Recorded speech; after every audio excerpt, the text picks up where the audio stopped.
In the tapestry of life, love often weaves in unexpected threads. Follow the unraveling tale of Dean and Candy, where each twist unveils a deeper bond, and every challenge strengthens their family's core. A story of trials, triumphs, and the unshakable love that holds them together. I gave her all she deserved.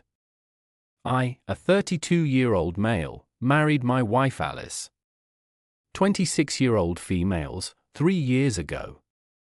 We have a 7-month-old daughter named Emily. A couple of days ago, I discovered something in her luggage that blew my mind. It was a package of condoms. I'm not the type of guy who inspects his wife's bag, but this time it was critical. My wife was in the shower, and I needed to change Emily's diaper. I had placed Emily on the changing table when I discovered we had run out of diapers. When my wife goes for a walk with the baby, she always packs a couple of diapers in her purse.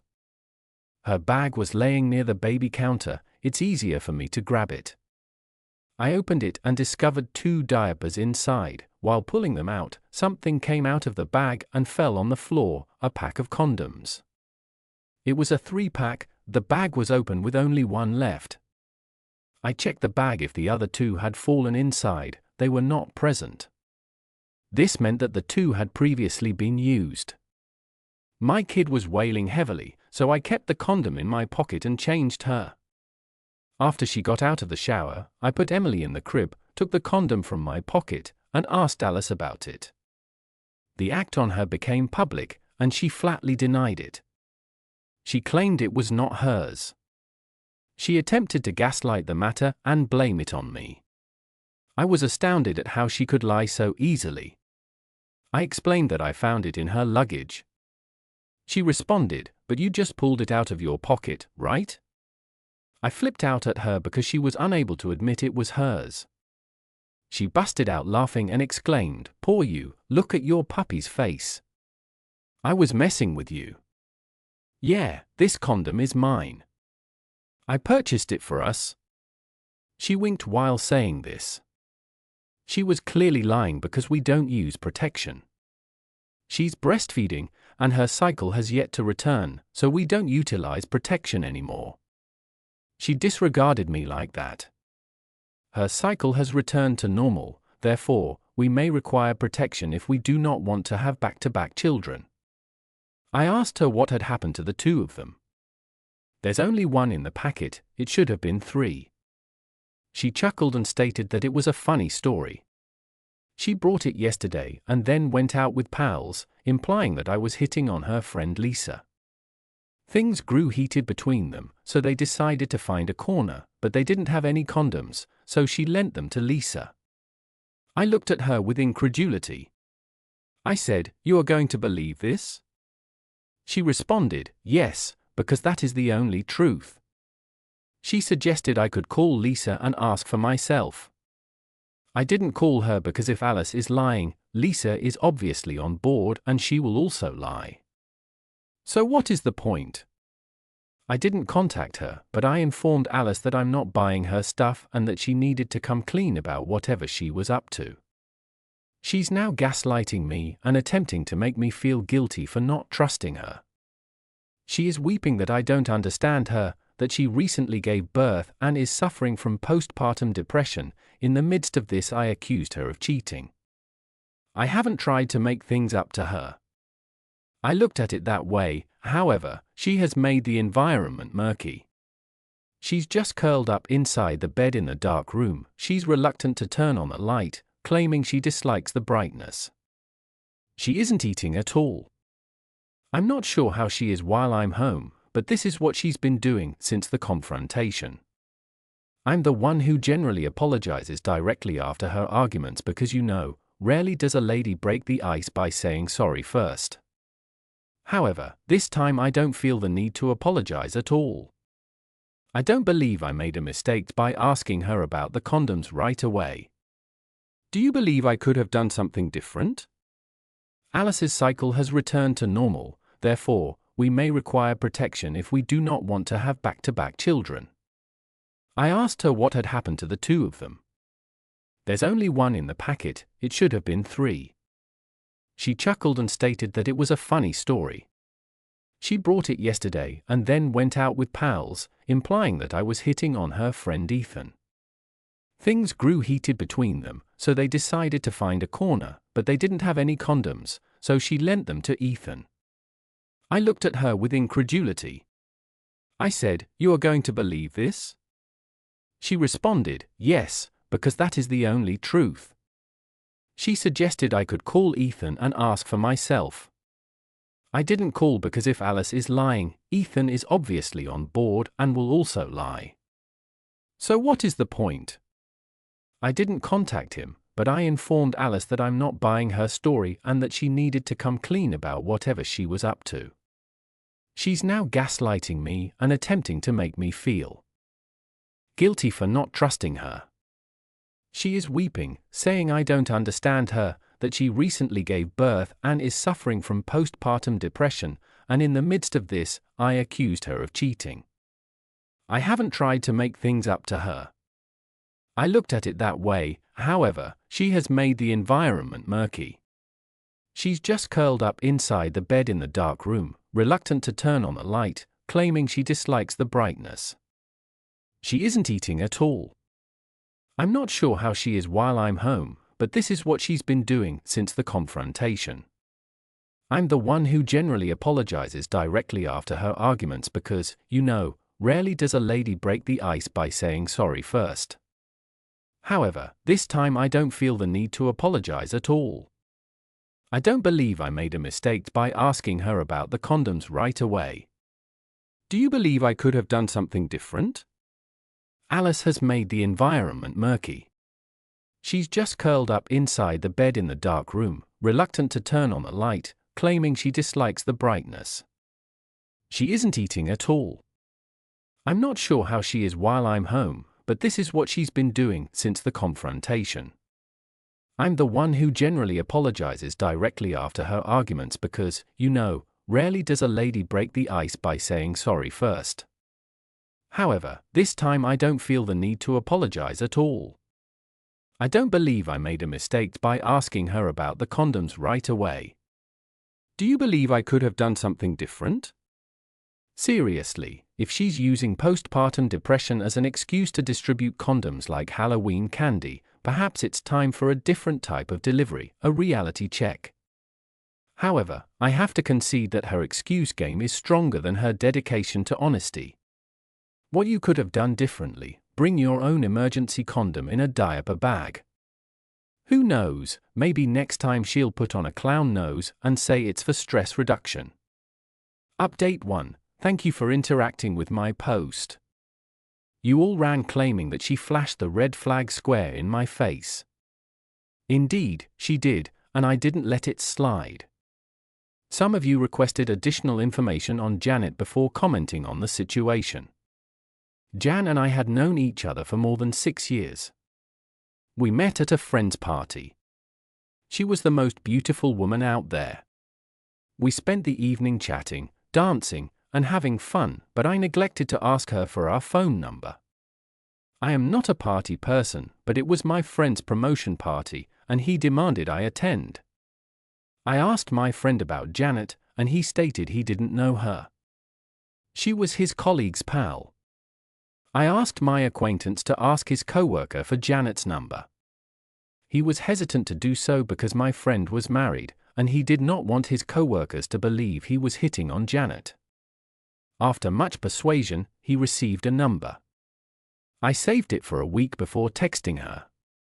I was unsure how she would interpret this. I did not want to come across as desperate or cheap. I mean, she was beautiful, and I'm sure there were plenty of men at the party who wanted her number. Nevertheless, I mustered the bravery to message her. Luckily, she replied that she regretted not asking for my phone number. We got along well after that. She was working a part-time job.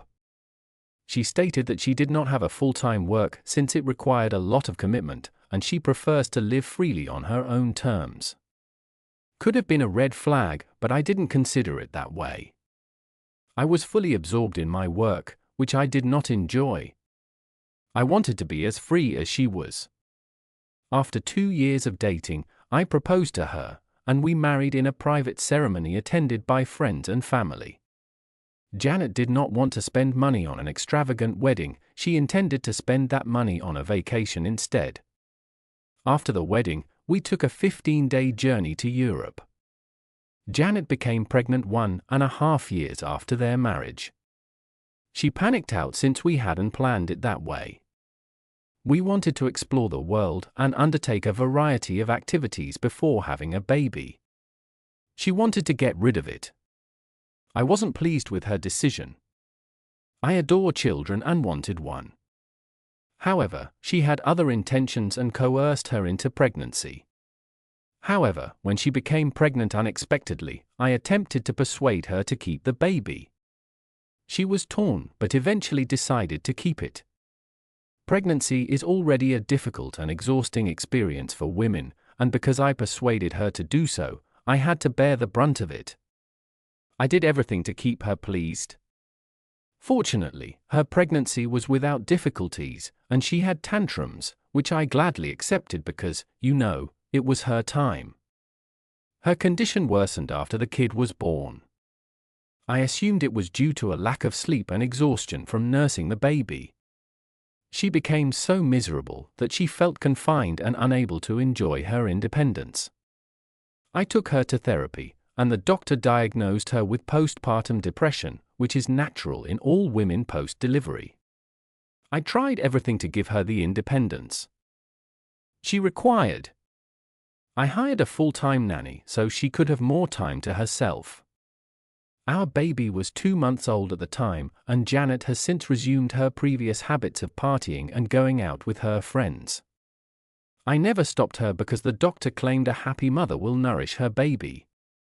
7 months later, here we are.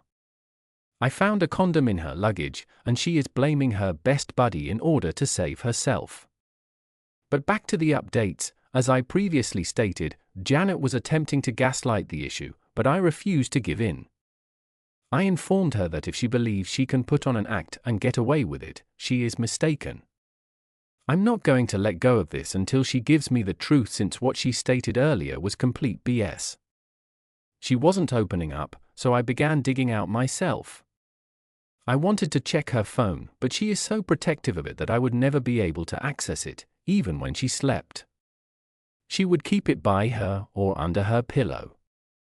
She was always like that with her phone, so I never asked her directly. Asking her to show her phone was also out of the question. She'd make a big deal about how I was doubting her, and so on. I don't know how else to acquire the evidence because this woman has no conscience and refuses to confess. I began digging out myself. I wanted to check her phone, but she is so protective of it that I would never be able to access it, even when she slept. She would keep it by her or under her pillow. She was always like that with her phone, so I never asked her directly. Asking her to show her phone was also out of the question. She'd make a big deal about how I was doubting her, and so on. I don't know how else to acquire the evidence because this woman has no conscience and refuses to confess. Update 2. Thank you for your advice. As most of you advised, I was about to employ a planner, but I discovered a solution on my own. One Sunday, I had the idea to fill our social media accounts. I couldn't discover anything from the public eye, but her photo with her best friend, Kyle, drew my attention. I stalked Kyle's profile and discovered she was married with a toddler. Lisa mentioned the previous day that Kyle was making out with a guy at a bar and that she needed a condom. I was like, wait a minute. Does your husband know about all of this? I went to Alice and apologized for doubting her about such a thing. I trust you. If you stated Kyle, it should be her. She smiled at me. I asked her if Kyle always does this. She answered yes, and began recounting some of the instances in which Kyle made advances on the males in the pub. I wasn't sure whether it was true or if she was making it up to cover for herself, but after hearing her purportedly humorous stories about Kyle, I dropped the bombshell. I said, "That's funny. By the way, isn't Kyle married with a toddler? Are you supporting her cheating?" Does her husband know about all of this?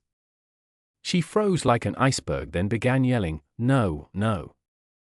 That's not what I intended. It's just healthy flirtation, nothing more." I intervened, "But you hear so many stories about her picking men at the bar, and why would she need a condom for normal flirting?"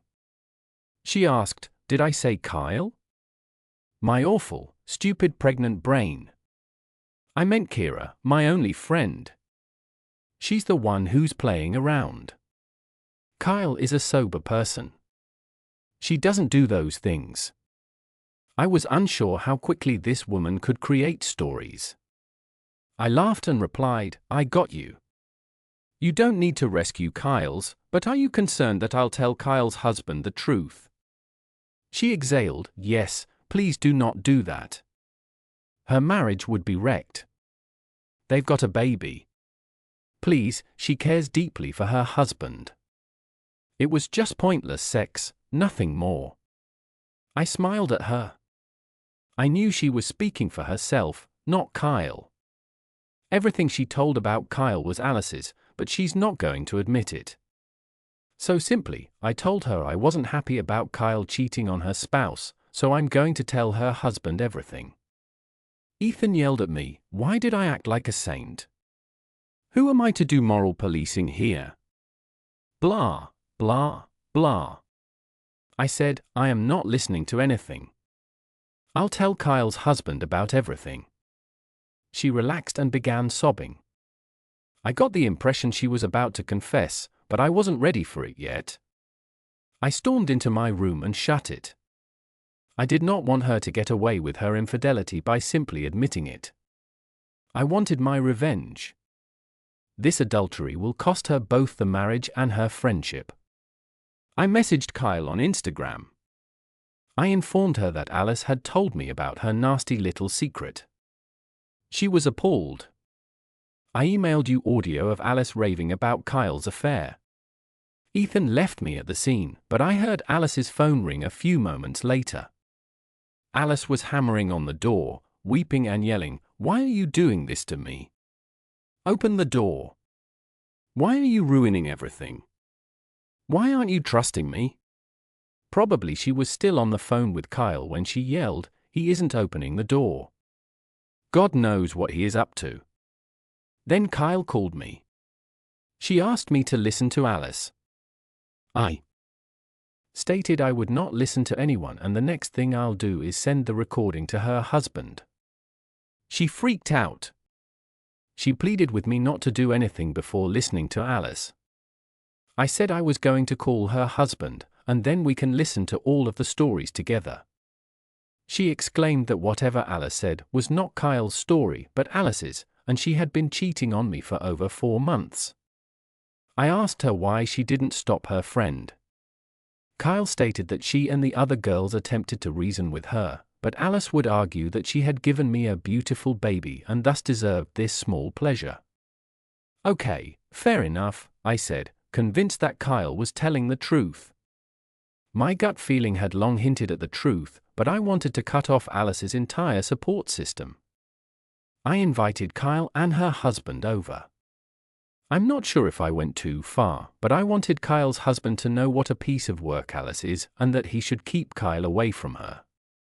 Kyle agreed to come, but asked that I not show the recordings to her husband because Alice was so good at storytelling that anyone could believe it was true. She did not want her husband to doubt her unnecessarily. I said, "Done." Kyle was at my house within an hour. I was locked inside my room until she arrived. The moment she came, I heard Alice shouting at her, "Why are you here? I told you I managed now, go away. I'm going to deal with this." I came out as Kyle was yelling at Alice for falsely framing her. It was just too much chaos with both of them screaming at each other. Kyle's husband intervened and started selling her side of the story. Kyle gave Alice a look of "Don't dare lie." Alice solemnly confessed everything. She accepted that whatever incident she told me that day was not about Kyle, it was all hers. She had been picking up men from the pub and sleeping with them. Kyle's husband was shocked that Alice was such a witch. She was cheating and then making her friend the scapegoat to get away with her cheating. He yelled at Kyle, "This is the kind of friend you brood." She was about to wreck our marriage. After Alice was done with the confession, Kyle and her husband stood up and left, and Kyle said, "Don't you ever contact me. I love my husband and my family. You are not worth losing them." Alice held Kyle's hands and started crying, but she shrugged her off and went away. After they left, Alice looked at me and said, "Are you happy now? What did you get by humiliating me in front of my friend and her husband? Is this what men do?" I glared at her and said, "Your woman card is not going to work anymore. You've used all of your cards, pregnancy, postpartum, everything. Now I'm going to show you the consequences of your actions. The humiliation you are talking about is just halfway through it. You have more to come." I took my stuff and went into the other room. I called up my lawyer to discuss my case. I told her to dig out any loopholes in the law and get me custody of my daughter. She asked me to get all the evidence of Alice's negligence towards the baby, like her drinking and partying habits and her hookups. She said she would make a case around child safety, that it was not safe for a child to live with a mother who brings new men to the house every day. I don't know how promising it is, but I'm definitely up for any fight to have full custody of my little girl. I'm going to protect her from her liar and cheat of a mother. I'll update it when all of this is over. It looks like Alice's little house of cards came crashing down on Basildon and Jenga Tower, and an earthquake. Who knew playing detective on social media could lead to such a dramatic reveal?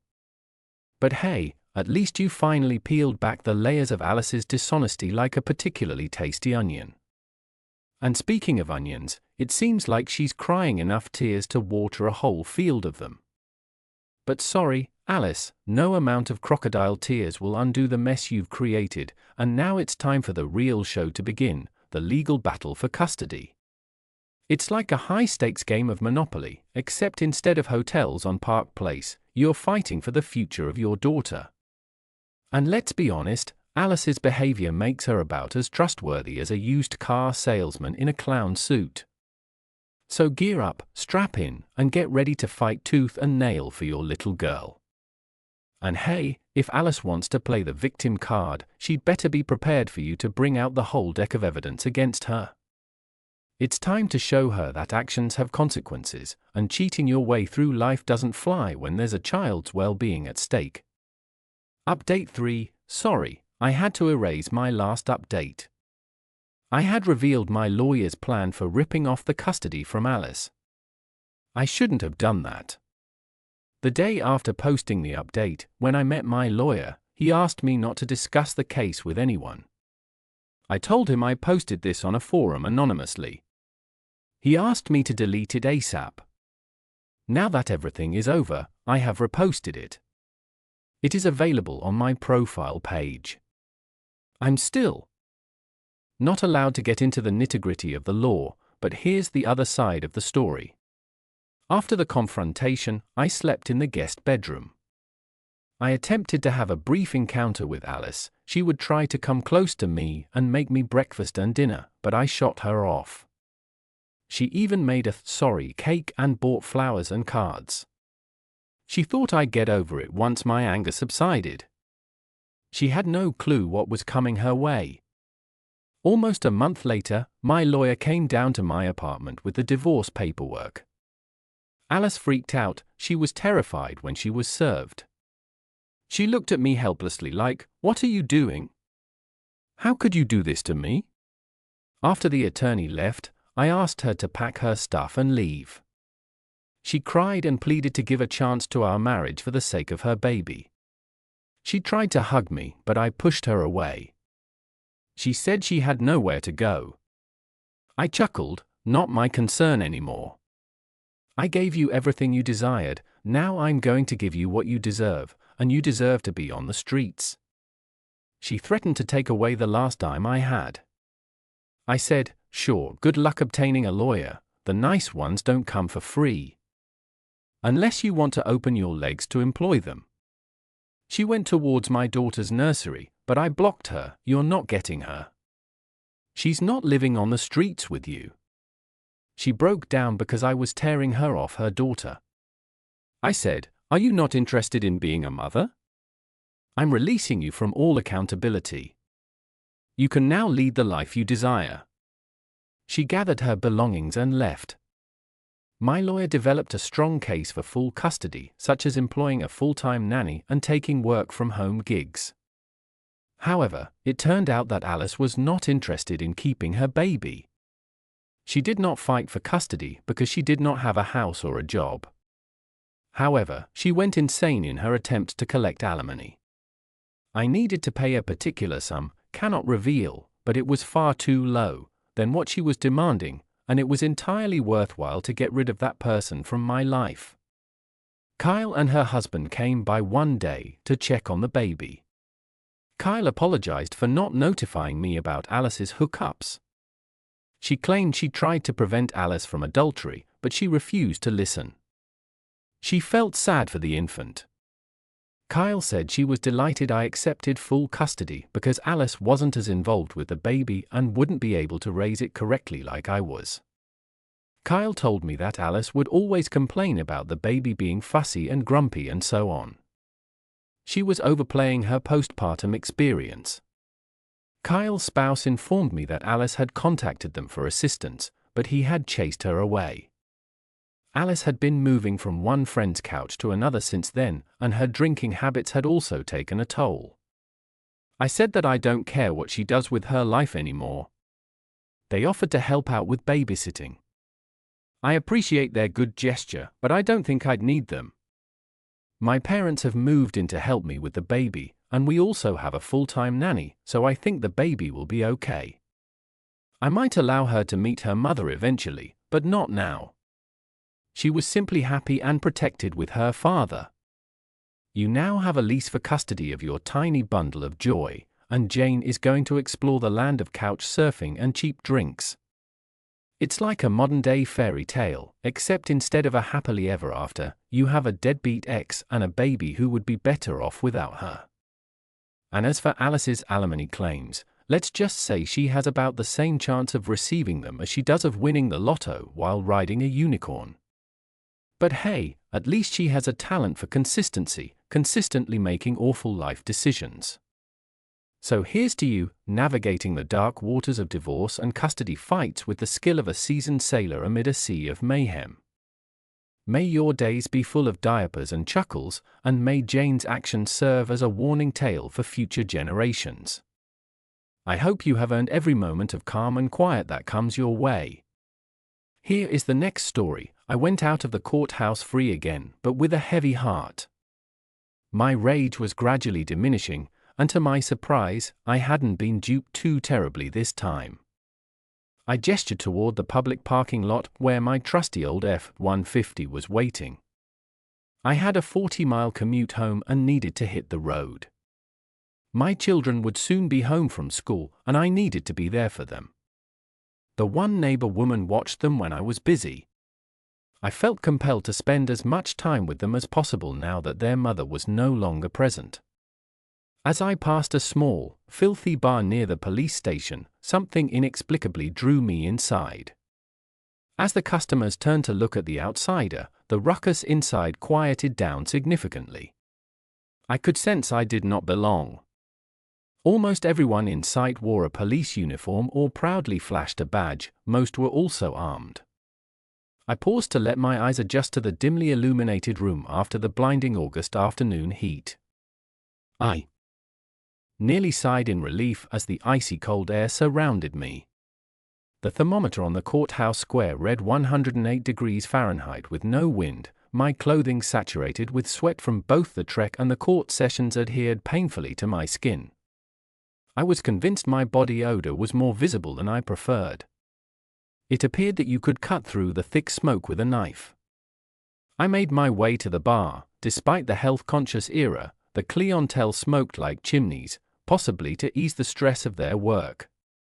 I took another look around the room before grabbing an empty seat at the bar. The bartender studied me over for a moment before approaching, her raised eyebrow and silence indicating that I was not welcome. I leaned forward and announced, "Dos Equis, liquor, no glass." The bartender turned and walked over to the coolers, rummaged through them, before retrieving a bottle from the back. She pumped the top and placed it in front of me with a thump. "That'll cost $4.75. I took a big, pleasant drink from the bottle, savoring the coldest beer I'd had in a week. Moe's was known for serving the coldest beer in the county, keeping their cooler at a chilly 30 degrees Fahrenheit. I reached into my pocket, pulled out my wallet, and placed a $1.50 bill on the bar.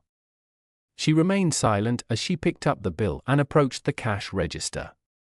Since her husband Moe died, she has been the owner and single full-time employee. Without saying anything, she slapped my 25-cent change on the bar in front of me before turning and waddling away. By this stage, I had consumed nearly 2/3 of my B's equity. The bartender proceeded to deliberately ignore me. I wondered whether they would serve me another beer if I inquired. In the mirror behind the bar, as the noise level rose again, I observed the other patrons resumed their interrupted conversations. I only had 1 or 2 swallows of beer left when a group at one of the tables decided to leave. 2 of the group members stared at me as they passed by on their way to the door. The third, a plainclothes officer, came to a stop alongside me. "It's been a long time, Dean." "Why did you return?" he asked. I looked up at the big guy and wondered if I could take him down again. Even after all these years, the urge remained strong. I was in better shape, and he appeared softer. I might have been able to beat him, but I didn't want to. Our last encounter had not gone well for either of us. I forced myself to relax, letting the tension leave my body. "Stupid," I said. "I suppose Sam had just finished up in court and decided to have a beer before going home. That's not against the law, right?" I laughed and said, "I just choked off my 3rd strike and passed on another cheesecake. I needed a beer before going home." Sam smirked at me. "You have the legal right to drink wherever you want, but you make people nervous. Why don't you find another place to drink where you won't bother the other customers? Nobody wants a loser like you around. This makes us look bad, being seen with a man who cannot prevent his women from cheating." I laughed. "I'll consider it. I get it. It makes sense not to drink with old friends. Are some of them frightened I will still pursue them, or did one of them also sleep with Paula? If so, tell them I don't care. I learned a lesson after you slept with Terry. Are you still with the cheater?" Sam tensed and leaned closer. I knew he was still married to my ex, and their relationship was strained. Both had been unfaithful, separated several times, and yet they always got back together. It was surprising that their marriage lasted 7 years. I had only been married to her for 8 months before I kicked her out for cheating. I wondered why Sam hadn't done the same. Some guys don't seem to care about such things. When I discovered Sam was having an affair with my first wife, I decided to handle the situation on my own. During several nights on duty, I quietly exited my patrol area, waiting for the moment I had anticipated. Eventually, I noticed Sam's automobile parked near my house. I pulled into my driveway, entered my house, and discovered Sam and Terry in bed, cooing and cuddling after their adventures. The only thing keeping me out of jail that night were the hidden cameras I had installed to monitor the bedroom and living room. I slammed the door so violently that it ricocheted against the stop, startling the sleeping lovers. As I stood at the foot of the bed, glaring at my ex-friend and soon-to-be ex-wife, Terry screamed. She scrambled to cover herself with a sheet, fear evident on her face. Sam leaped from the bed and moved toward me, ready for confrontation. Knowing exactly how to provoke him, I started verbally attacking him, demanding that he get out of my house and warning that I would inform his wife about his infidelity. I had my cell phone in hand, snapping photos just in case the video cameras missed anything. Sam swore and knocked the phone from my hands before trying to hit me again. I replied by kicking him in the groin and driving my knee into his face. As he doubled over, he crumpled to the floor unconscious. For good measure, I delivered one final kick before turning to Terry, who was still cowering in fear. I instructed her to be out of the house before my shift ended. Grabbing my phone, I left the house and returned to my cruiser, confident that the cameras in my home were capturing everything and feeding it to a computer in my locked office. I drove straight to Sam's home. It was almost 3 a.m. when I arrived and rang the doorbell. A very sleepy wife answered the door, and when she saw me standing there in uniform, she screamed, "No, please not Sam." "Yes, Sam, but not in the way you dread, Mrs. Garcia. I just came from home and found him in bed with my wife. I have pictures if you need them." "No, that cannot be. He's supposed to be at the station tonight. He's the surgeon of the watch." "I'm sorry, Mrs. Garcia, but you've been misinformed. He was off duty today. Jackson is actually the surgeon of the watch. Do you want me to send you the pictures? If so, please give me your email, and I'll get them to you in a day or two."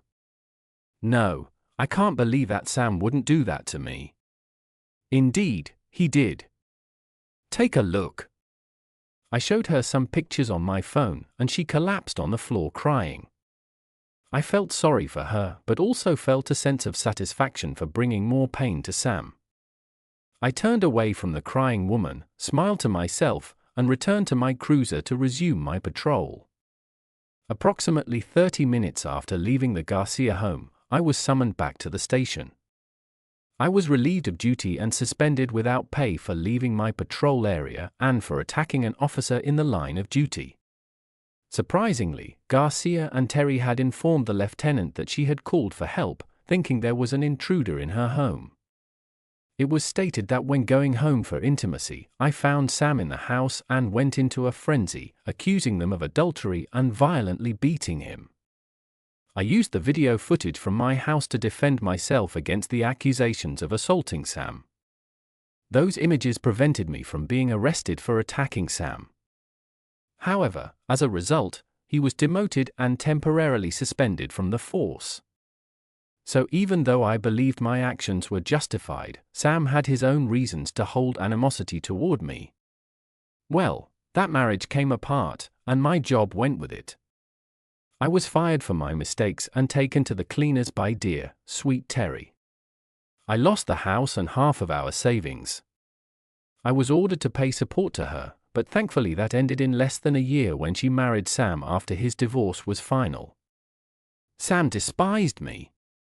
I could see his fists clenching, ready to attack me. A part of me almost wanted him to, but prayed he wouldn't. I glared at Sam and waited. He finally smirked at me and said, "Yeah, Terry and I are still married, jerk." "No, thank you. I know you're the one who sent us the incriminating photographs. Why don't you have a life and leave us alone?" He chuckled and said, "We are not hell, you might be doing me a favor. She's heard so many times that I'm a cheating bastard, and now that you've sent so many images, I may cheat on her, and she would not believe it. You have caused some troubles, but I have to acknowledge that you have also benefited me." I almost told him I wasn't the one shooting and sending most of the photos. I had taken some of Sam one night, and another officer had noticed me. He and a few of his co-workers appreciated what I had done and began doing it themselves. Many officers despised Sam for various reasons, some of which were similar to my own. They made his and Terry's lives miserable. I also didn't tell him that I just provided one set of images. I never followed him or her. The one picture I gave was a fortuitous encounter with him and another woman in a pub shortly after my divorce from Terry. Now I could care less. Sam turned and strolled cheerfully out the door. I squinted as sunshine streamed through the door behind him. As Sam was leaving, one of my last surviving law enforcement pals came in and saw me sitting at the bar. She smiled and approached me. Jackie and I had attended the police academy together. She had joined the sheriff's department, while I joined the city police force. She glided across the floor and took the stool next to me. Our reserved bartender lifted her brow as she observed Jackie. "Usual?" she asked. Jackie nodded and pointed to my dosage. The bottle was then held up with 2 fingers. Within moments, a beer was placed in front of every one of us. Jackie handed our host a 10 and waved her off. We all took a few swallows of our beer.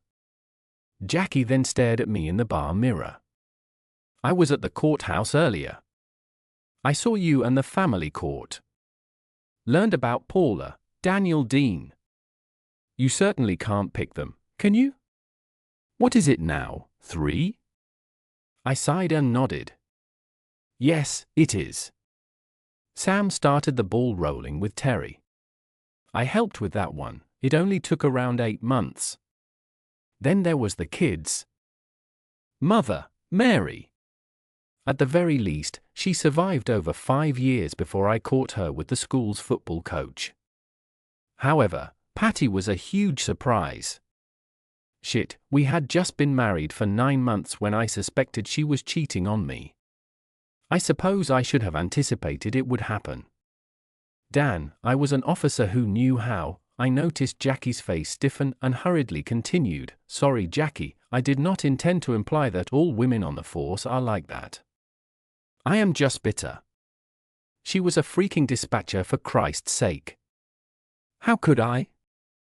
I'm not sure what I mean, crap." Jackie smiled as she placed her delicate hand on my forearm. "I understand, Dean. It's virtually an occupational hazard. There's so much tension and testosterone in the air. We're all tempted. Some of us lack the willpower to resist the temptation and return home for our release, yes, anything." "I see. You and Ed have not succumbed to the temptation, though. If you and a few others can accomplish it, why can't Patty or Sam?" "Dean, you're familiar with this from your time on the force. Some folks are simply weak. Some are serial womanizers such as Sam. Now cheer up, drink your beverage, and get home to the kids." She shook her head, saying, "That is one I will never figure out. I still can't believe Mary flew off for an international job and left those adorable children with you.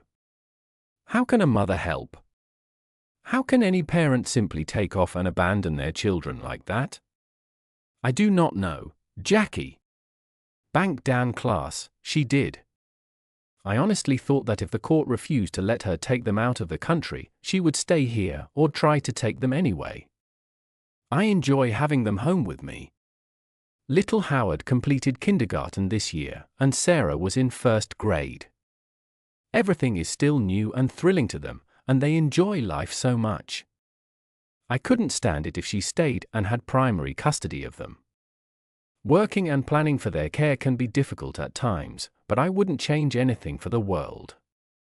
Jackie and I finished our beers simultaneously. We sat for a moment, simply enjoying each other's company. Jackie sighed and stood to go, saying, "I guess I should go. I still need to make supper for Ed, do some laundry, and get to bed early enough to be ready for the morning shift."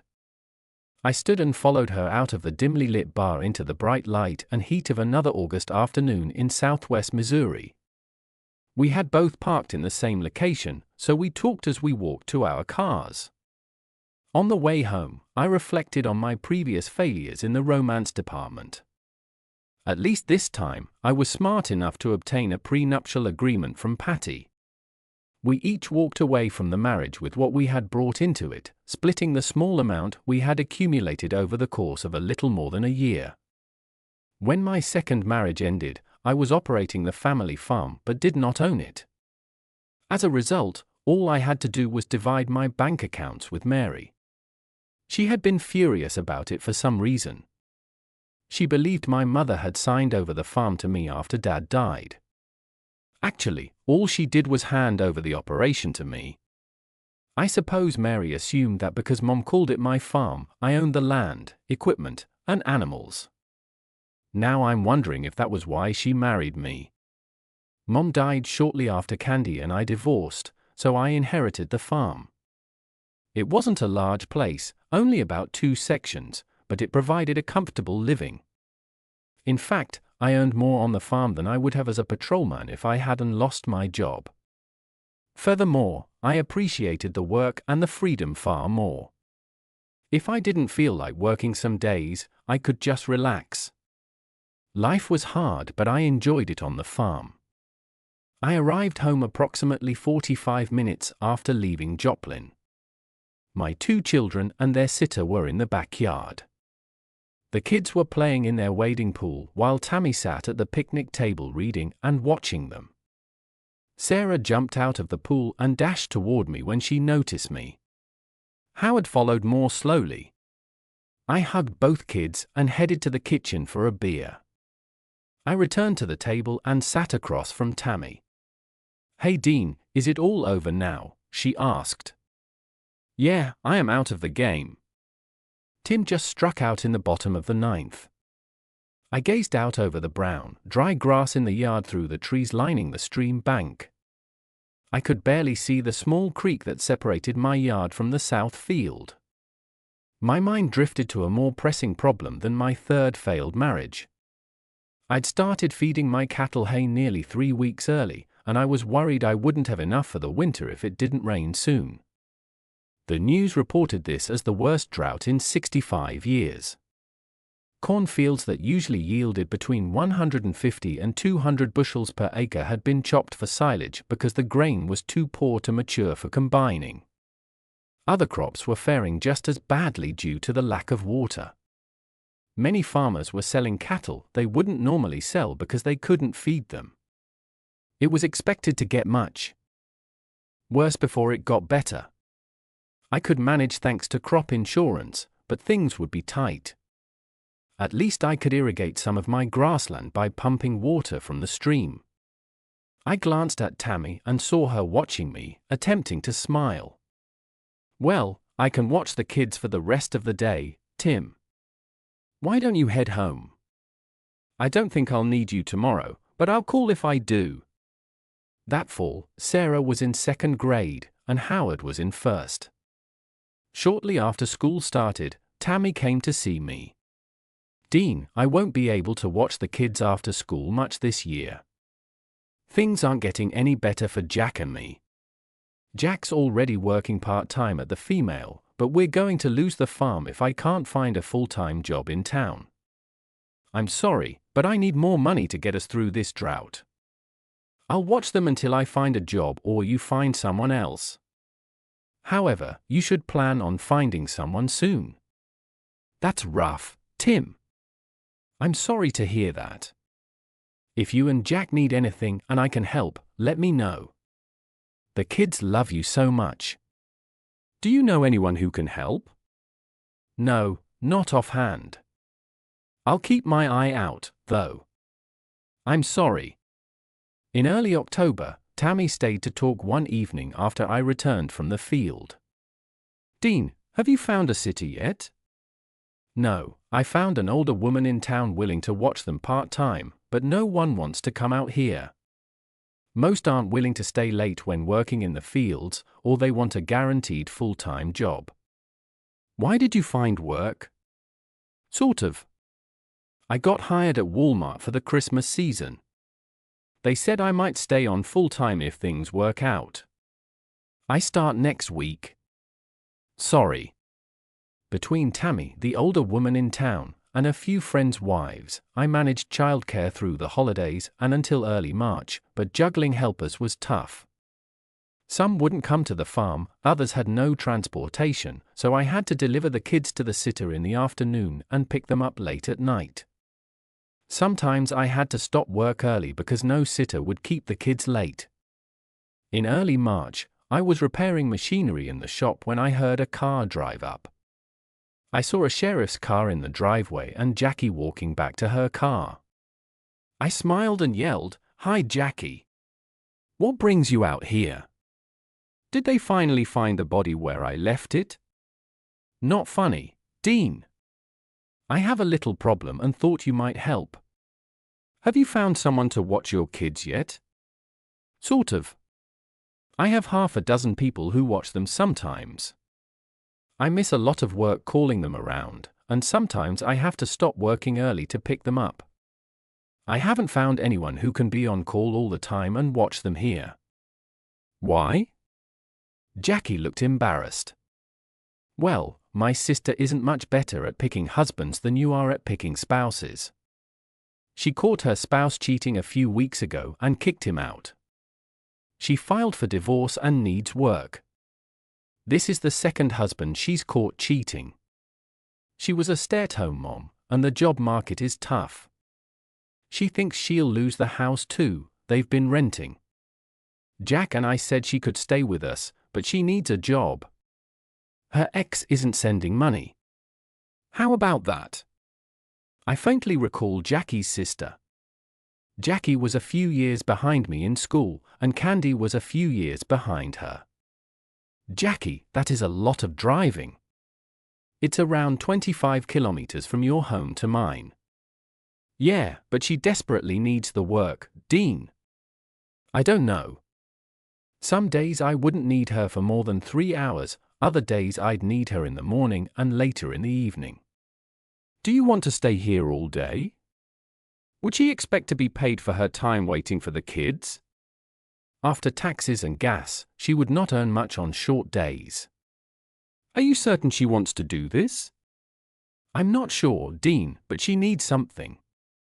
Other days, she'll most likely receive 12 or 14 hours when you're planting or harvesting, so things will balance out. Yes, but I might not need her on certain days. She has children too, right? Jackie nodded. Who will watch them? Will she bring them here or are they attending school? How will she handle this? If they are not in school, this could be beneficial to her. They could be here as part of the agreement. She wouldn't have to worry about childcare. Jackie stated the kids hadn't started school yet, which was a comfort. This may work out. I grinned and said, have her come over, and we will see what happens. Jackie and I talked a little more before she departed. She said that she needed to get back on patrol. It must be lovely to be a deputy sheriff and be able to drive throughout the majority of the county without worry. 2 days later, shortly after I'd gotten the kids on the school bus, a rusted old Mustang came into my driveway. I was anxious that I would have to give the driver a gallon of oil before they could depart. It was quite hot. I observed as a pale-faced young woman, who looked vaguely familiar and pretty, came out of the old beat-up automobile. Inside, 2 little children bounced around, trying to see outside. Once again, I was in the shop, wiping all from my hands as I approached her. You must be Candy, unless I guessed incorrectly. Jackie informed me that you would be coming to visit. I doubt I would have recognized you if I hadn't expected you. Candy offered me a timid smile and nod. Yeah, I'm sorry to bother you like this, Dean. Mr. Peterson, but I'm in a desperate situation. My husband occasionally fails to send enough money to provide for the children's needs, and I can't expect Jackie and her husband to provide everything for us. I already feel like such a worthless freeloader. First things first, Candy. You got it right the first time, my name is Dean, and I would like you to call me that, whether you work for me or not.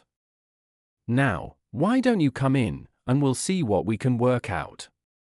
Candy looked at me for a moment before turning to the children with a scared expression. She approached the door of her car and said, now you two sit still and don't touch anything. I need to go talk to Mr. Peterson for a few minutes, and then we will leave. I paused and returned my attention to her. Whoa there, Missy. I didn't mean for you to leave your babies out in this heat. Bring them in too. It is not appropriate to leave children alone in a vehicle. They are unable to get into anything, I added. My kids haven't been into it for a long time, you know. Candy seemed surprised. She gave me a weak smile before turning and saying, "Okay, you two, get out of the car and join me.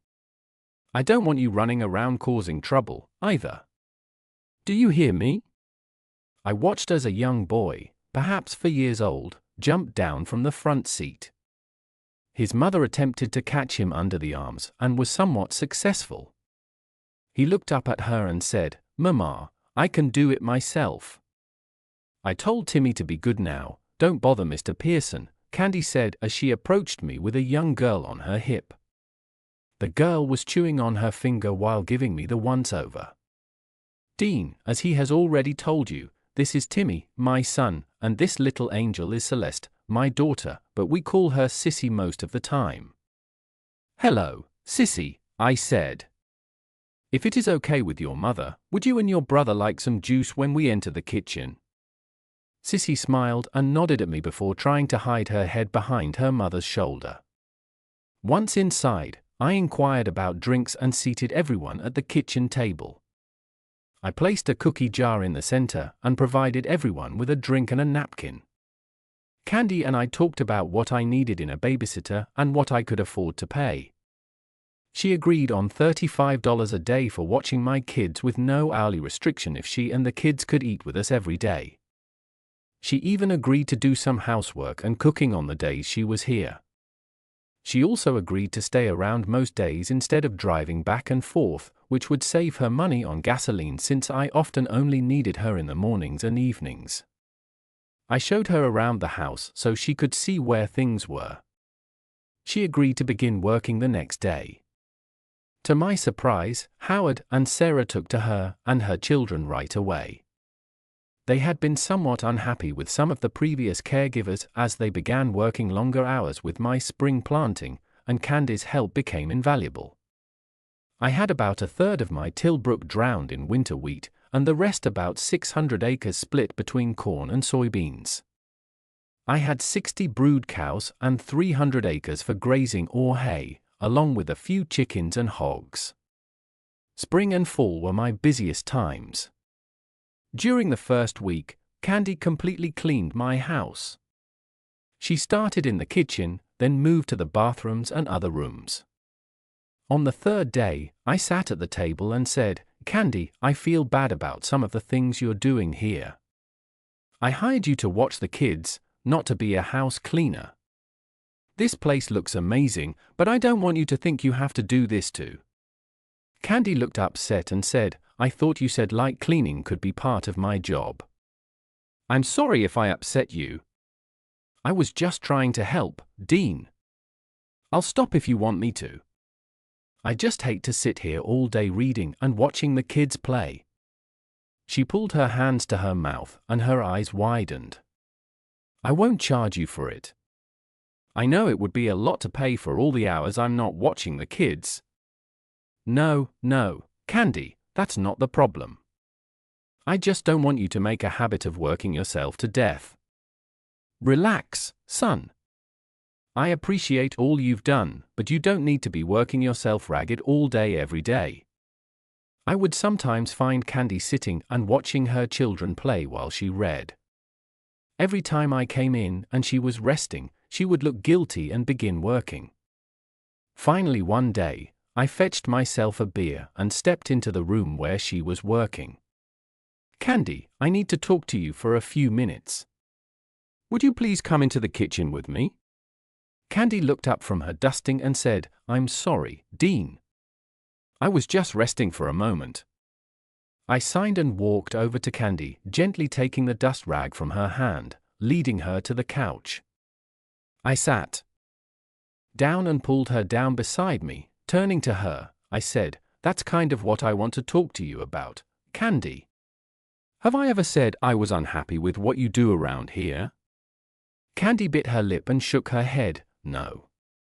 "Well, if I'm not unhappy and I haven't complained or yelled at you for not doing something, then why do you always jump up and start working again when I enter?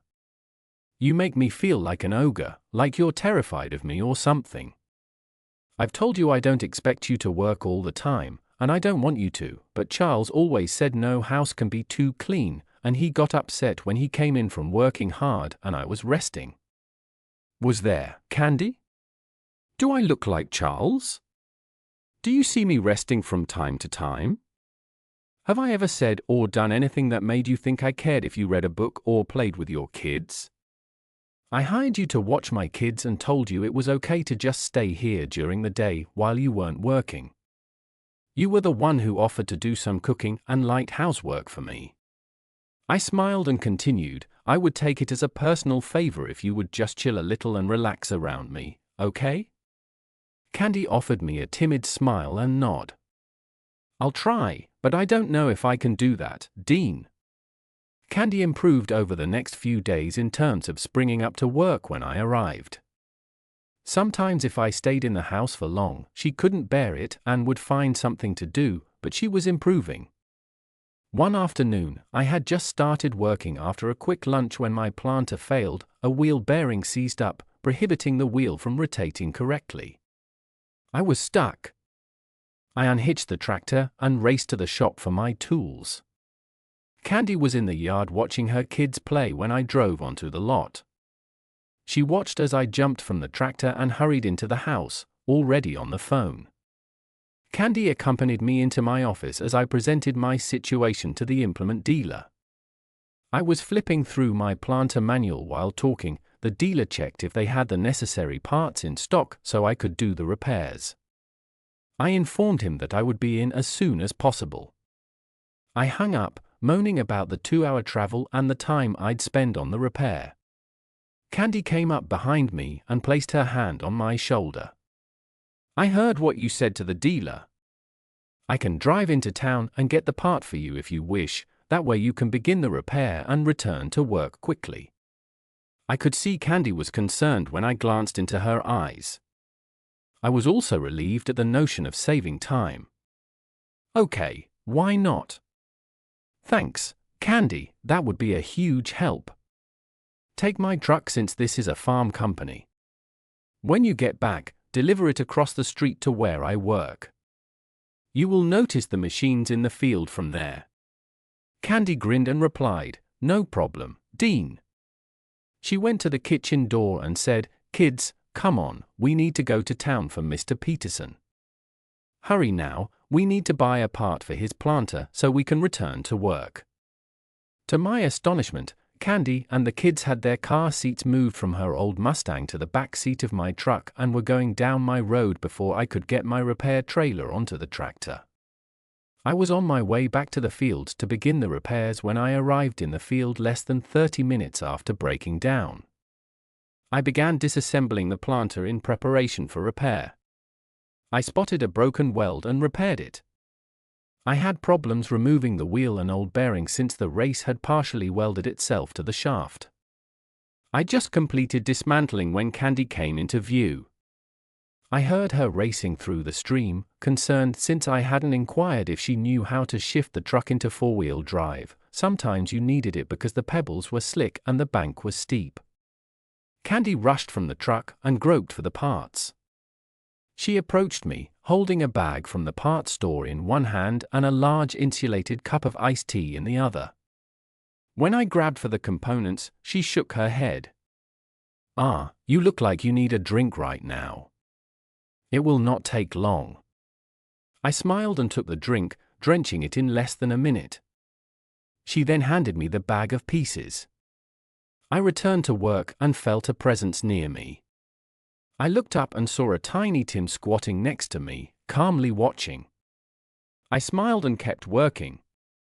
Soon after, I felt another shadow and looked up to see Candy standing behind Tim, Sissy on her hip, both of them staring at me. I continued working, my audience remained silent.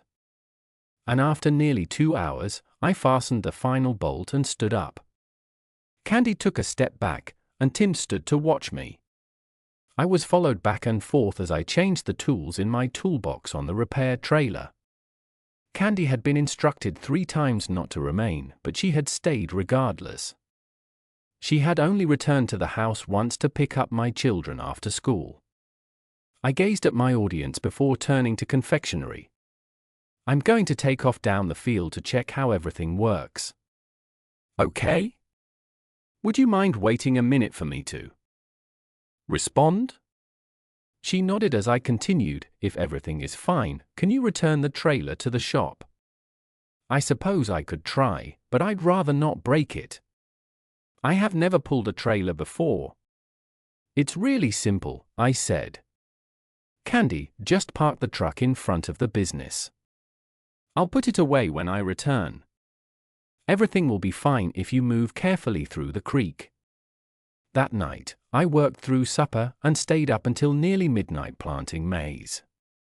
I went to the house when I arrived home, planning to begin preparing the field for the soybeans I intended to sell later. Almost all of the lights were turned on in the kitchen and living room. I left the tractor hooked to the planter in the shed and started the truck, putting it next to the tractor. I'd unplug everything as I walked into the kitchen in the morning.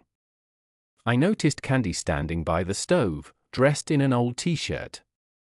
Based on her movements, I didn't think she wore anything underneath. She grinned as she looked over her shoulder at me. Why don't we go clean up? I'll have your meal ready when you return, Dean. Candy, you didn't have to do this. I am sorry I worked so late and forgot you must drive all the way back to Jackie's. Everything was going so great that I just continued pushing to finish. Candy grinned and said, do not worry about it. If I had to leave, I could have come to get you. I called Jackie and informed her that you were still in the field. She looked unsure of herself for a time before continuing. I told her that if she didn't mind, I'd just sleep on the couch tonight because it was so late. I truly dislike having to wake the kids up. Well, I do mind, Candy. I was irresponsible, and I do not want you sleeping on my couch tonight. When I noticed Candy's surprised expression, I paused. Shoot, Candy, I apologize. I didn't mean it that way. I was only sorry I worked so late, and I wanted you to sleep in my guest room rather than on the couch. There's no reason to sleep on the couch when you can sleep in your own bed. Did you put your kids in there? Candy nearly whispered, no, they all wanted to sleep with you, so I put Tim in bed with Howard and Sissy with Sarah. Is that okay? I smiled and took a step toward Candy but paused. Yes, it is fine, Candy. I am sorry for what I said previously. It's fine if you stay here tonight and any future nights I have a wild hair and work too late again. I turned and walked into my master bathroom to clean up. I returned to the kitchen and found Sweets preparing one of my favorite dishes. She prepared meatloaf, mashed potatoes, green beans, and whole kernel corn.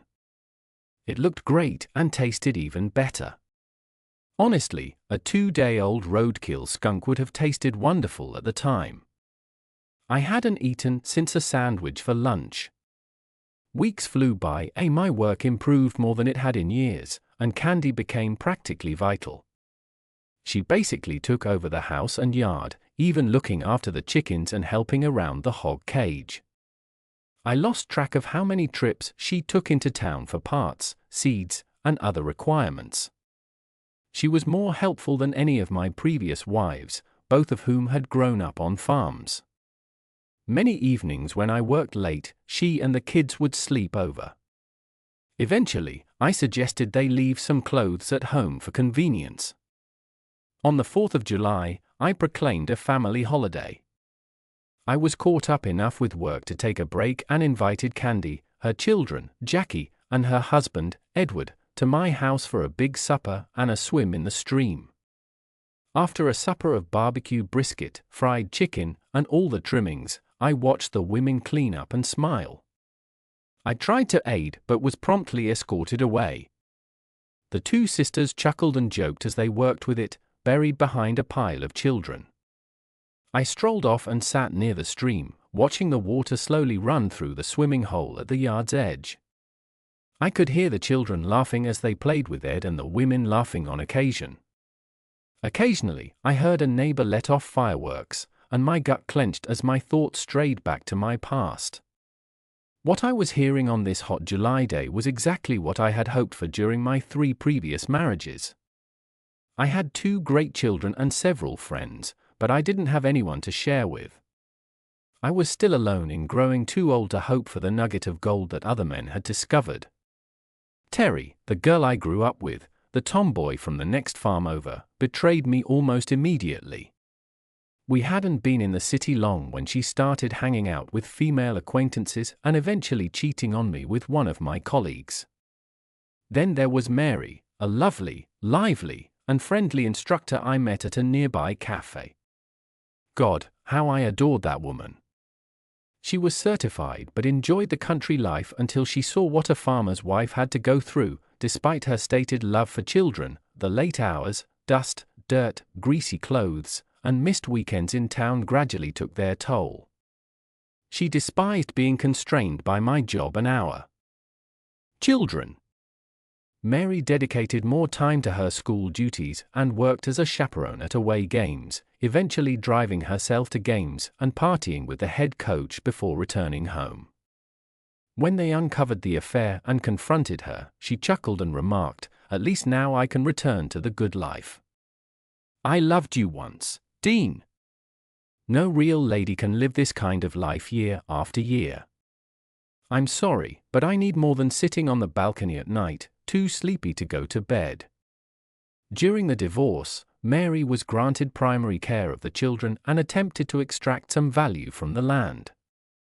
She was furious when she found that my mother still owned the farm and everything on it. I was paid a wage for working on the farm, which was lower than her salary, so she would receive no assistance. I did, however, face significant child support obligations. Less than a year after our divorce, I learned that Mary intended to take the children to Japan. She and her new partner had landed jobs with the Department of Defense school system. I refused to let her take the children out of the country, resulting in another legal battle that I won. She was barred from transporting the children outside of the state. To my amazement, she then granted me full custody.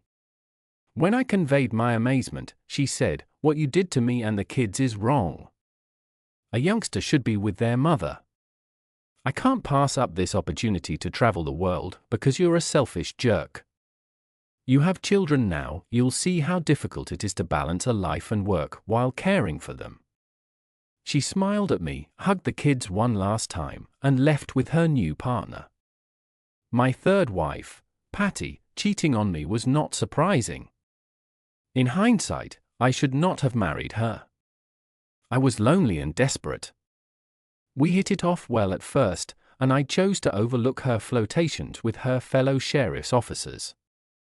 We met at Jackie's and began dating shortly afterward. We had much in common. I had been a police officer for 2 years before quitting my job due to my first marriage splitting up, and she worked as a sheriff's dispatcher. We knew a few of the same individuals, and she grew up on a vast farm in Iowa. I remembered how we used to joke around when I worked in law enforcement. I ignored her actions until one day when I went to see her and discovered her in her car with another deputy. They were on their lunch break, and she was performing an extremely compromising act.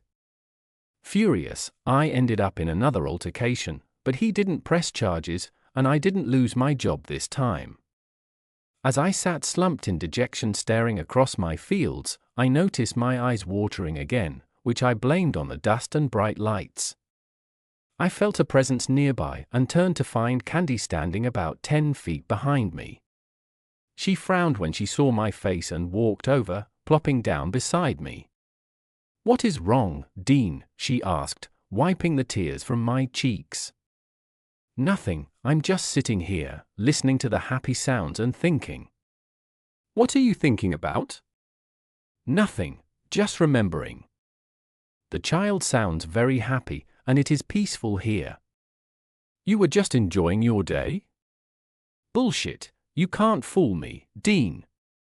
Those tears I brushed off your cheek were not happy tears. Judging by the look on your face, now tell me what is wrong." I insisted there was nothing wrong until she did something unexpected. She hit me with her fist and began crying. "Damn it, Dean, I've worked for you for 4 months. I've been with you almost every day, and I know something's wrong today. It is not something Jackie, the children, or I have done because you usually tell us, and you don't cry when you do. And don't try to feed me the old allergy or sunlight excuse either.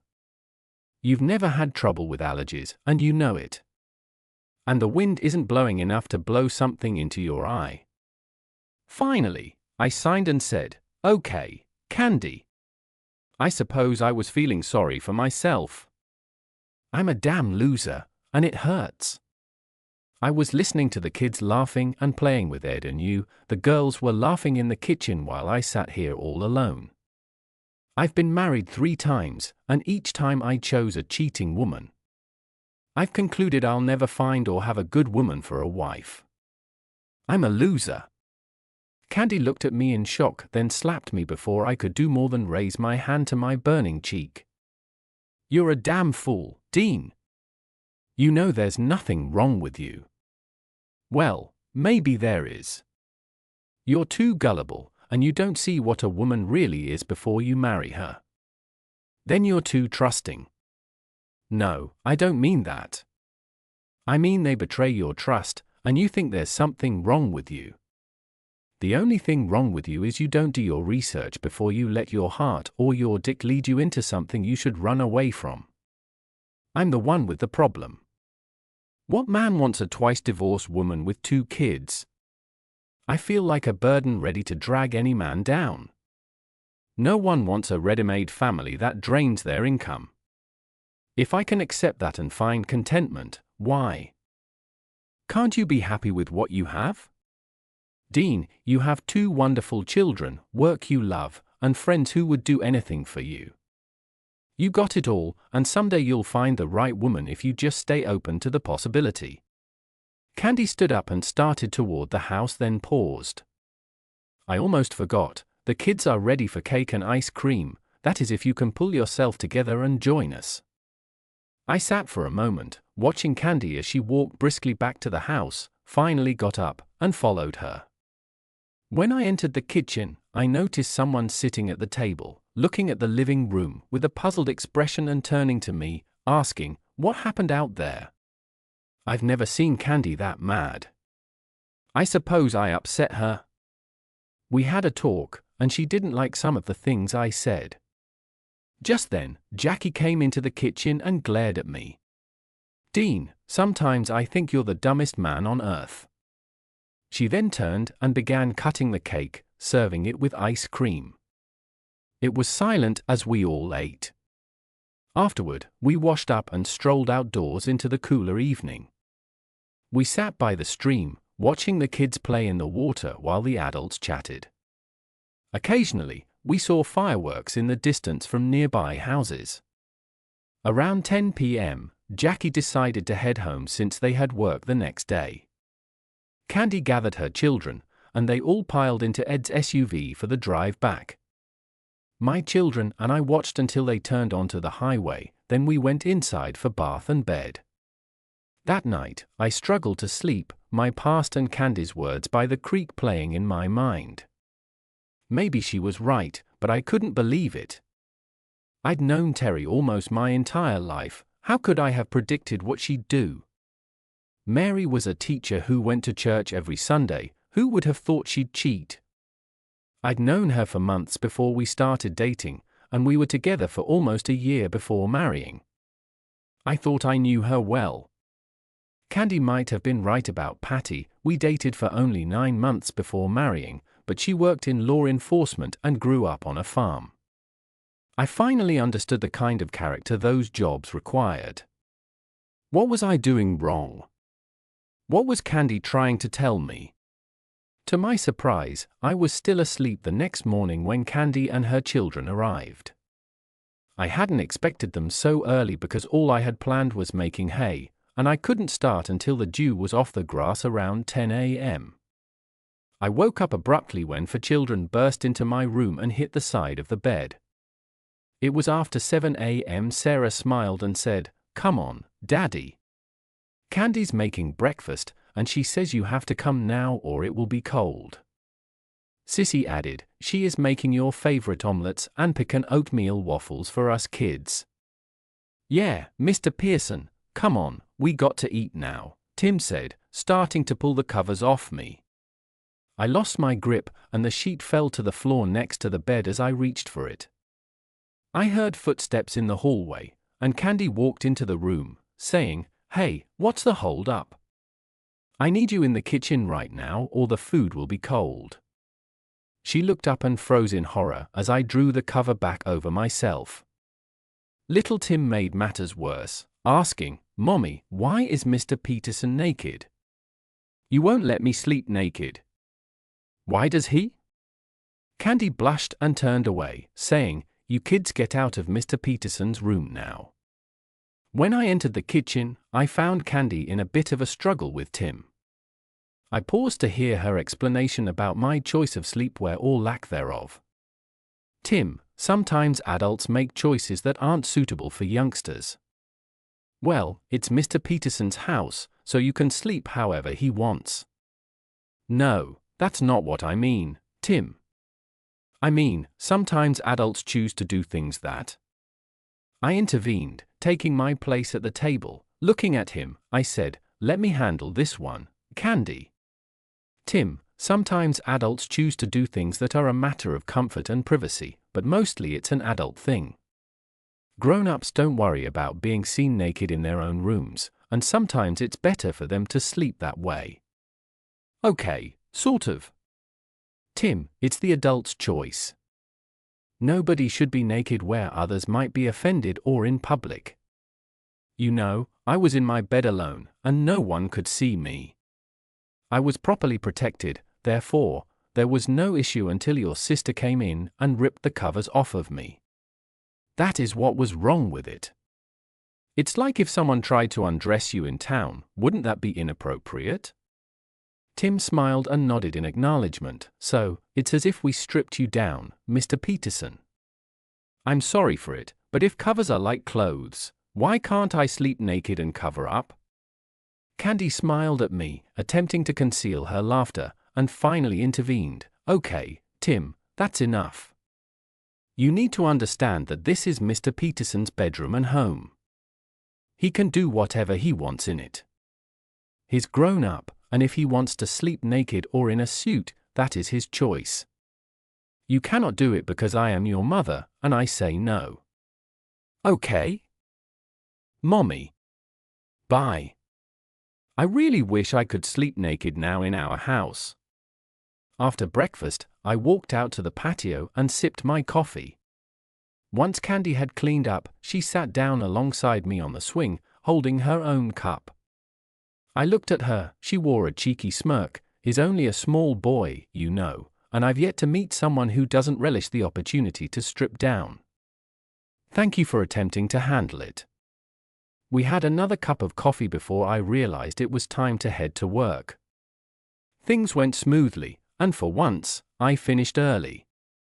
I sent Candy and the children home ahead of time.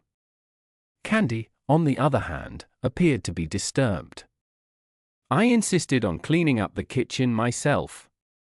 It was finally time for Candy's divorce hearing. Her spouse had been dragging his feet for more than 4 months. I planned my schedule so that I could watch all 4 children while she was in court. We decided to go into town to get some supplies. I needed filters and other equipment parts, so one of our trips was at the implement dealer. The parts clerk smiled as I walked in. "Hey, Dean, where is your beautiful wife today?" A cold ran through my body, and I must have appeared shocked. The cashier swiftly added, "I apologize for the sensitive topic. I'm just used to seeing her in here, purchasing components for you. I am not married anymore.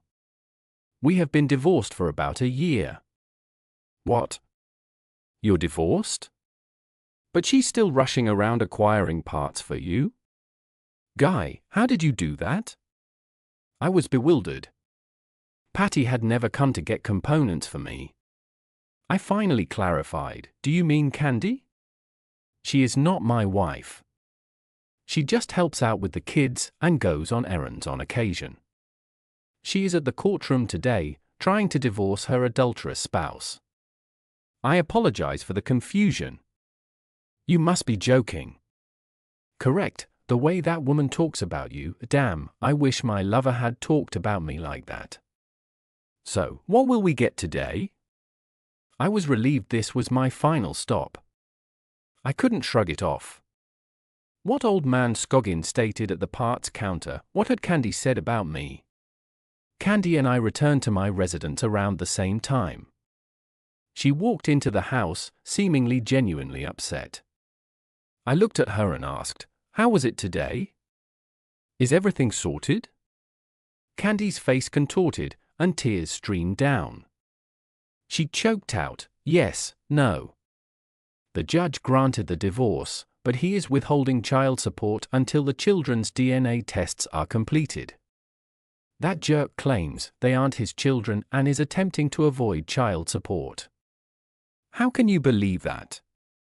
He is the one who cheated. When exactly would I have had the time, even if I wanted to? Candy collapsed on the couch next to me. Without thinking, I wrapped my arm around her and pulled her close to my chest. I ran my fingers through her hair as the 4 children entered the room. Sissy asked what was wrong and attempted to hug her mother. I told the kids, "Your mother is upset because your father said some hurtful things to her today. Why don't you go play in your room while I speak with her and attempt to make her feel better?" Candy looked up at me, trying to smile. Her hand lightly touched my chest as she wrapped her arm around me. She lay there silently crying for several minutes. I just held her and stroked her gently to calm her. Her sobs gradually subsided. I looked down and saw her breathing softly, peacefully asleep against my chest. Damn, what am I going to do now? I remained seated, holding Candy while she slept.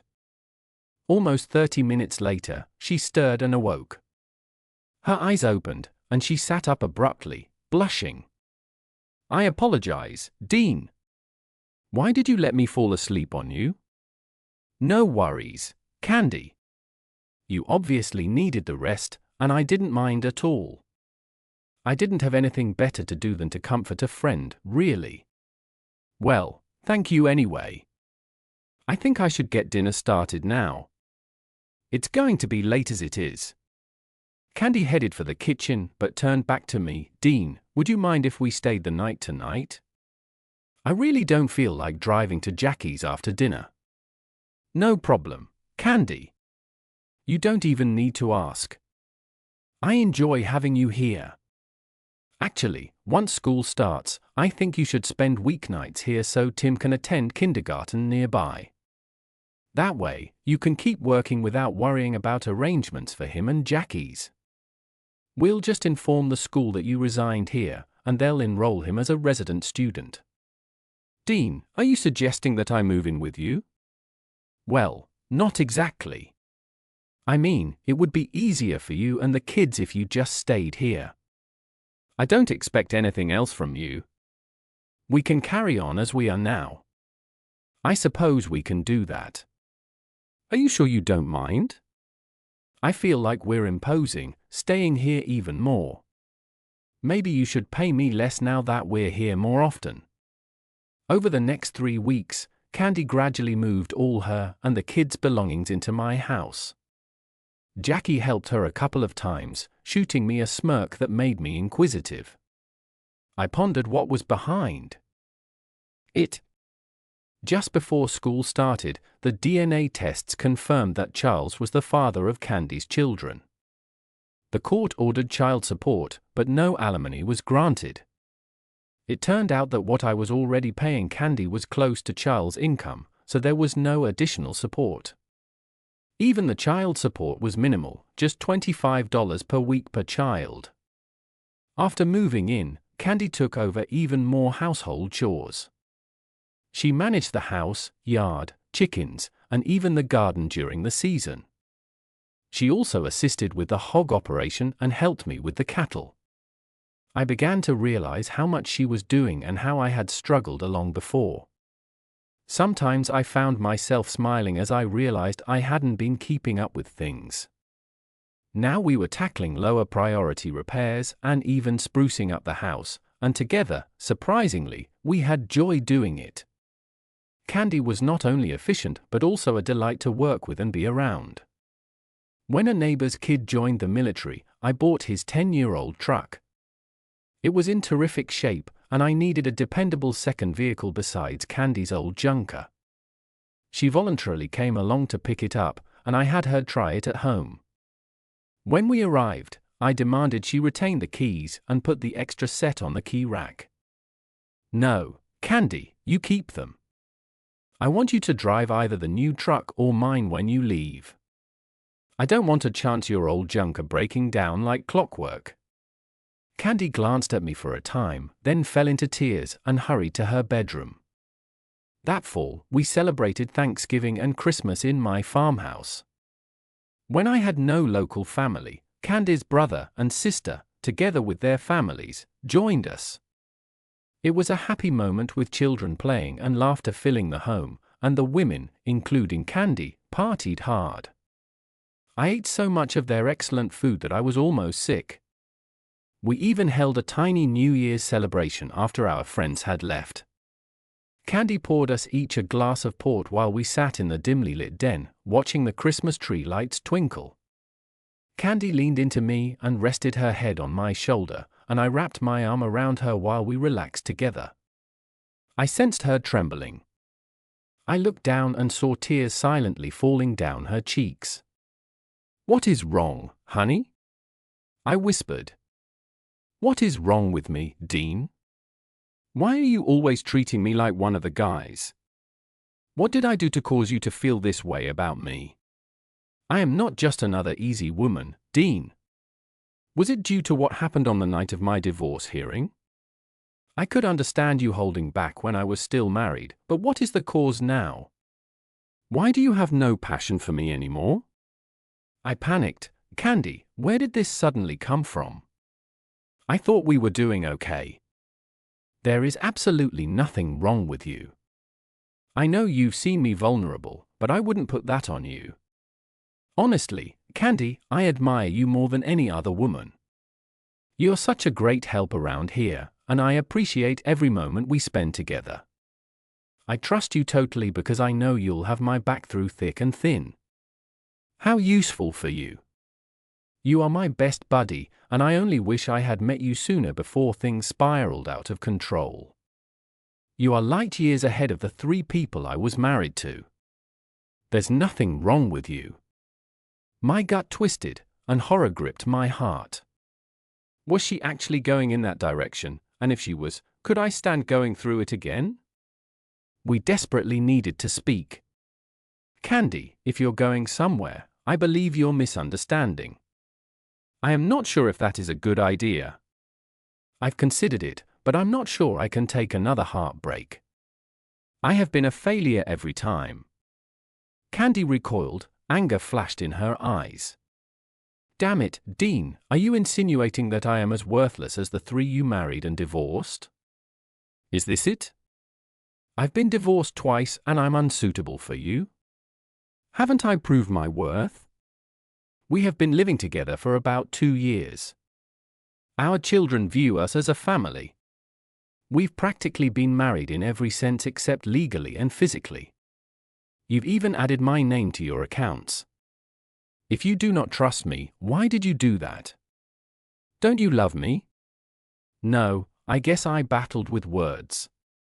I suppose I love you, but I cannot bear the anguish of another split. I cannot put my children through it again. How about me, Dean?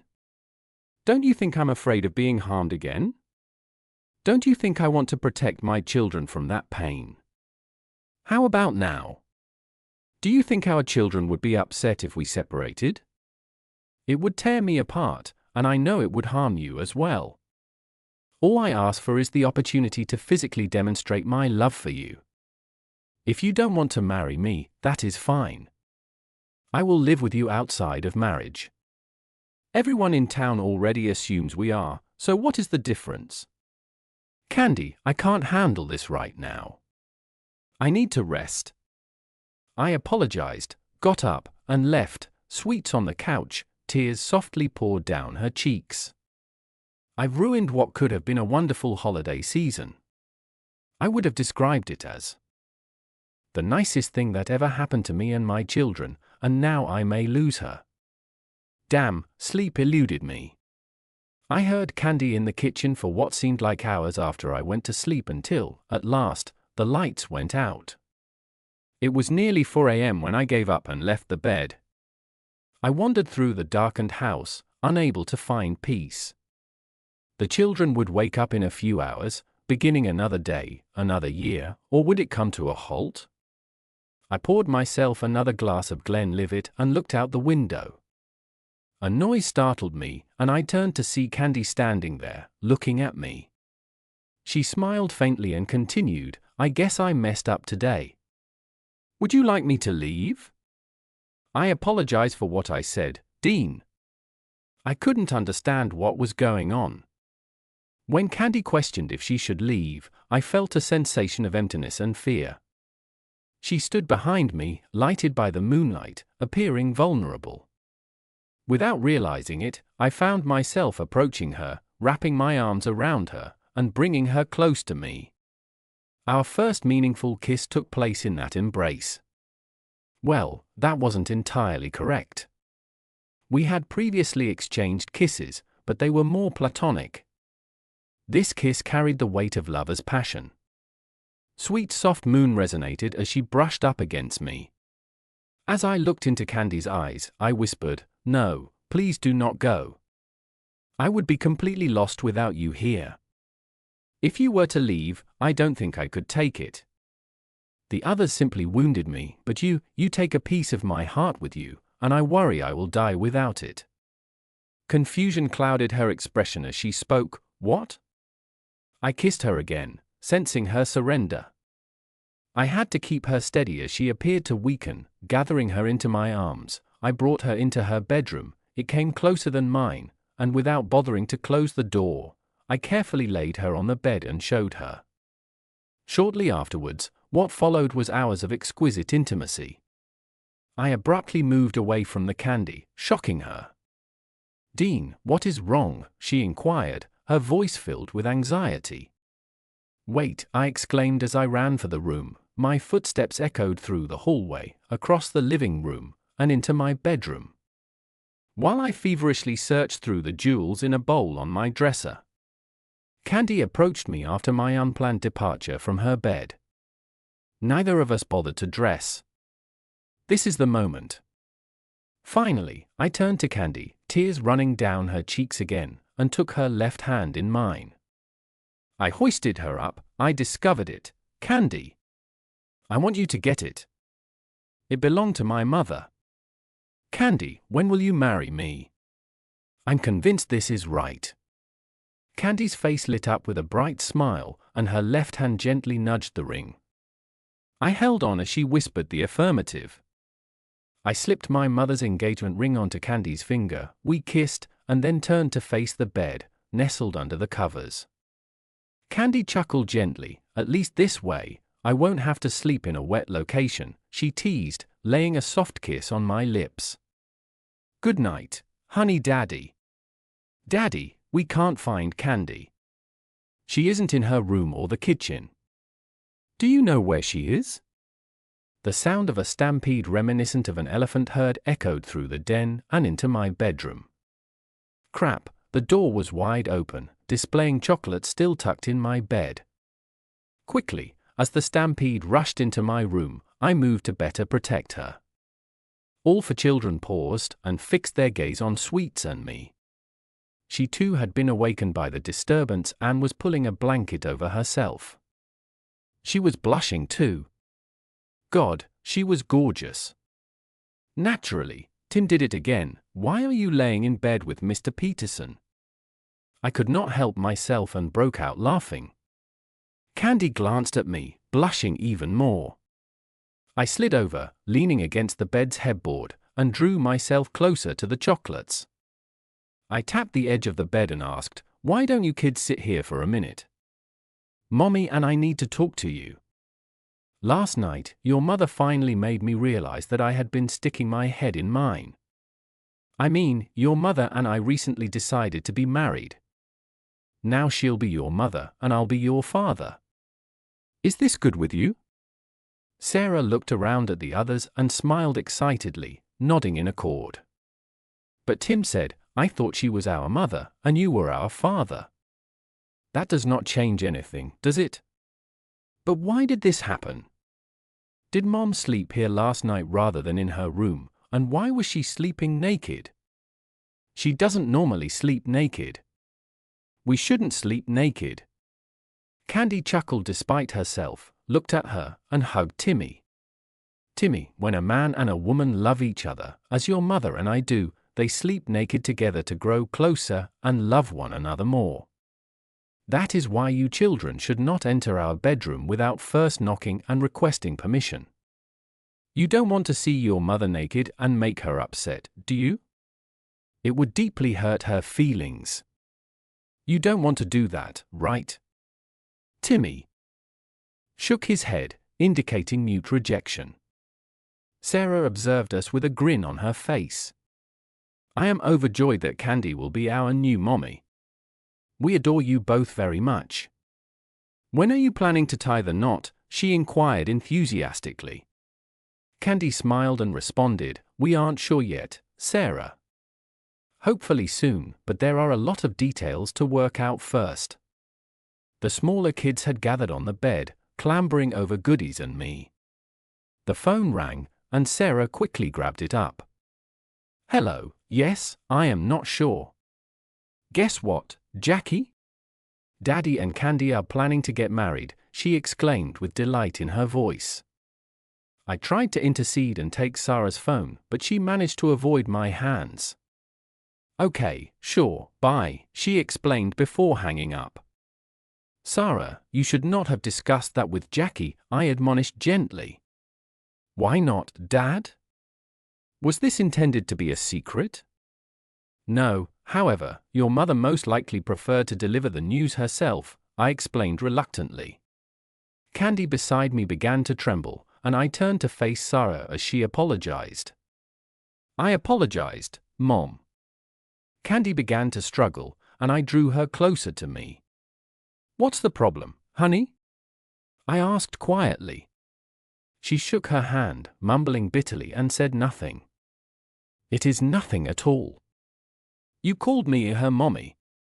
You led the kids into the den to watch cartoons while I embraced Candy, comforting her as she cried and eventually composed herself. I heard gravel shifting and a car door slammed shut. The rear door flew open, and thundering footsteps reverberated throughout the home. Voices came from the den, followed by hurried footsteps towards our bedroom. I turned to face the door just as Jackie stormed in, dressed in her full sheriff uniform. She came to a halt in the middle of the bed when she noticed me snuggling next to her sister Candy. Candy's lovely figure lay naked, her bosom cuddled on my chest. Jackie placed her hands on her hips, a mixture of displeasure and relief spreading across her expression. "It's about time," she exclaimed. "I was growing tired of hearing Candy whine and sob about your negligence. I was tempted to put you out of her agony." Taking a seat at the bed's edge, Jackie did not waste any time in seeking an explanation. "Spill it quickly. I have to get back on patrol. How did you manage to crack through Candy's thick skull?" I met Jackie's gaze, my eyes reflecting a request for seclusion. "Jackie, could you please give us a moment? I need to get dressed and prepare some coffee." For the time being, it appears that sleep is not an option. With a resigned sigh, Jackie complied and exited the room, but as I attempted to get out of bed, she shot me a harsh look.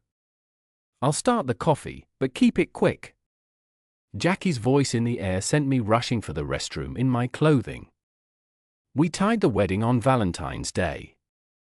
Life continued largely as it had previously, except now Candy shared my bed, and our love grew in all aspects. Then one day, Candy delivered the news we were expecting. Regardless of our ages, we resolved to embrace motherhood as soon as possible. I kept a promise I made to her, as our child started kindergarten. Candy burst into tears as she struggled with the passage of time and her feelings of aging. I took her hand and led her back to our home. "Darling, let's think about this. With the kids away and chores completed, what shall we do with ourselves?" "Fine, quiet." Candy came to a halt, drawing me near. Her speech was filled with emotion. "I'm not sure, but I have a few ideas," she said softly, her palm gently touching my cheek. "Dean, I adore you more than words can say." I had previously stumbled in life's game, but with Candy and her child by my side, I understood I had hit a grand slam. They demonstrated the fundamental essence of love and fulfillment amidst life's distractions.